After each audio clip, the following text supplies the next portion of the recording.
The partition of Sindh is different from that of Punjab and Bengal. It's been 70 years since Sindh was separated from us. Most of the generation of Sindhis who came to this side during the partition are no longer in this world. Apart from the hazy memories of a few surviving elders, Sindh now only remains in our national anthem. In these 70 years, we haven't even realized that we lost Sindh. Meanwhile, 2 generations of Sindhis have emerged, but we still don't know much about Sindh and the migration of Sindhis. The 3 communities most affected by the partition were Punjabis, Bengalis, and Sindhis. However, most of the literature, films, and photographs about the partition are filled with stories from Punjab and Bengal. From Manto's short stories to Bisham Sahani's Tamas, partition literature primarily features stories from Punjab and Bengal. Sindh is nowhere to be found among them. Punjab and Bengal were partitioned by drawing a line through a large province, dividing it into 2 parts. On both sides of the border, the language, food, and way of life were similar. However, the province of Sindhis was not divided. The entire province was snatched away from them, rendering them homeless and orphaned. It's astonishing that our literateurs and historians never tried to understand why Sindh wasn't partitioned like Bengal and Punjab. Why did 1.2 million Hindu Sindhis have to scatter across the country? If the basis of partition was religion, then Sindh was considered the last outpost of Hinduism to the west. It's the Sindh where Raja Dahir Singh is considered the last Hindu emperor. It's the Sindh where, in 1940, the Rashtriya Swayam Sevak Sangh had the highest number of prachar compared to the rest of the country.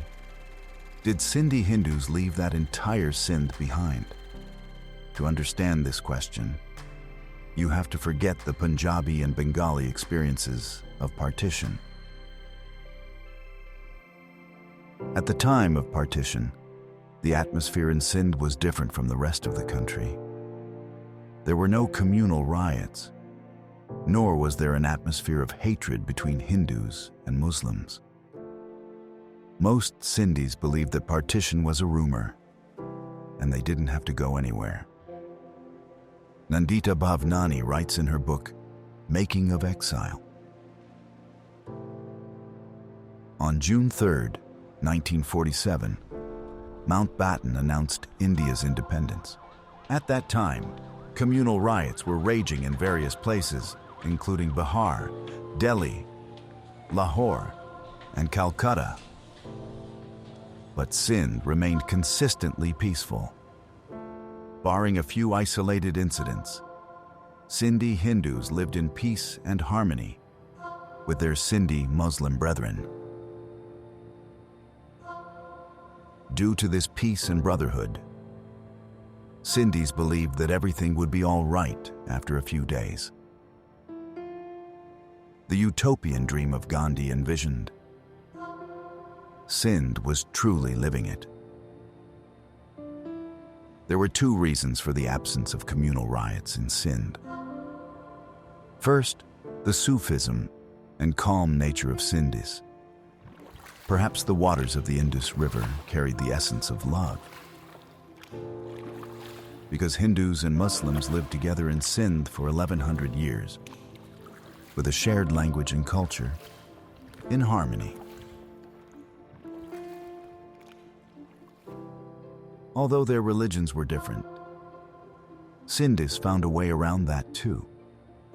Sufi dervishes showed Sindh a shared path of devotion and worship, where Hindus and Muslims could worship together without abandoning their own faith.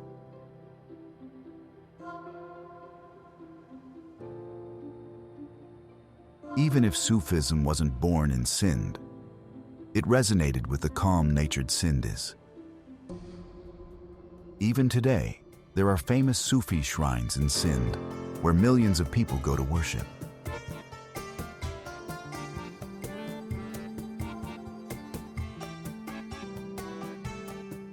Besides their Sufi temperament and brotherhood, there was also a practical reason for the lack of riots in Sindh: mutual economic interdependence.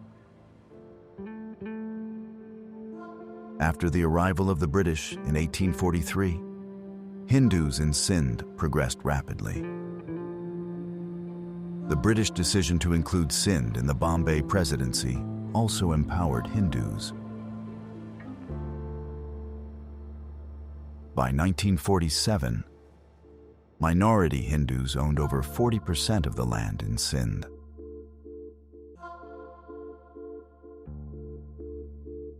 Most businesses and trades were in the hands of Hindus. Sindhi Muslims knew that the departure of Hindus would mean the collapse of businesses, which would impact their employment.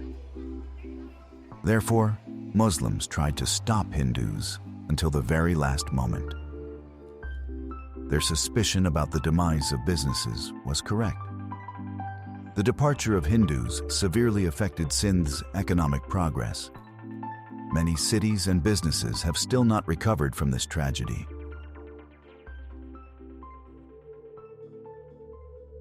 The first sense of partition was felt by Sindhis through the Muslims who came to settle in Sindh from Bihar, UP, and Calcutta. These people, known as muhajirs, brought with them horrific tales of communal riots. They initiated a chain of rumors and fear. Then, when a riot occurred in Karachi in 1948, the exodus of Sindhis began. However, even then, they left their house keys with their neighbors, believing they would return once the situation improved. No Sindhi Hindu left, thinking that they were separating from their beloved Sindh forever. They had to pay the price for this delusion. There were two ways to come to India from Sindh. First, by train across the desert to Jodhpur. And second, by sea from Karachi to Mumbai or Jamnagar. Trains and ships were scarce, and people were numerous. Therefore, in Karachi, sometimes one had to wait for 15 to 20 days for their turn. But no major incidents occurred either during the wait or during the journey.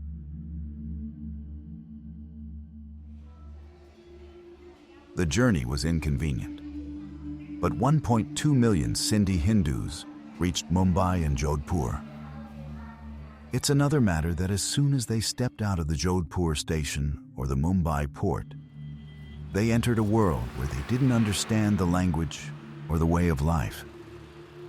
Now, in a strange country, with strange people, speaking a strange language, they had to figure out how to earn their livelihood. Naturally, in this struggle, they had to sacrifice their literature, language, songs, food, and culture. Historian Mohan Gehani, in his book Desert Land to Mainland, raises the question of why no politician at the time of partition considered how Sindh would be partitioned. It should have been that in return for the Sindhi sacrifice, they should have been given a part of Sindh to form a new province in India, so that the Sindhi language and culture could survive. The Conch region of India, whose language is a dialect of Sindhi, could have been a suitable place to save Sindhis. Efforts were also made for this. Sindhi leader Bhai Pratap met Mahatma Gandhi regarding this matter. Gandhiji also supported the proposal to settle Sindhis in Conch. The Maharaja of Conch donated 15,000 acres of land to the Sindhu Resettlement Corporation. But Unfortunately for the Sindhis, the government suddenly passed a law to invalidate such donations by kings to prevent them from gifting their properties to relatives. This deed of gift also fell victim to that law. Then, so much time passed fighting legal battles that by then, Sindhis had settled in different parts of India. The demand for a separate province for Sindhis still arises. Hemant Singh of Bihar has written a book titled Aao Hind Mein Sindh Banayen, Let's Create Sindh in India. He says, when Sindh is in India's national anthem, it should also be on its land. But Sindh is perhaps a lost child, whose hand slipped from India's history at some fair, and the hope of finding it fades with each passing day.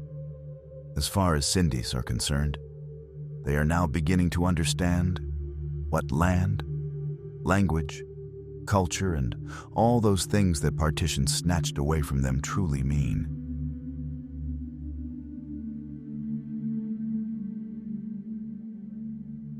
Perhaps now they can understand the meaning of Sindhi literature Krishna Katwani's words. How can I write poetry?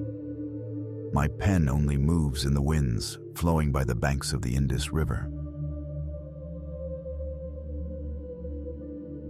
When a tragedy is big, one has to step back a little to see it. Perhaps 70 years is that distance beyond which we can estimate the loss of losing Sindh.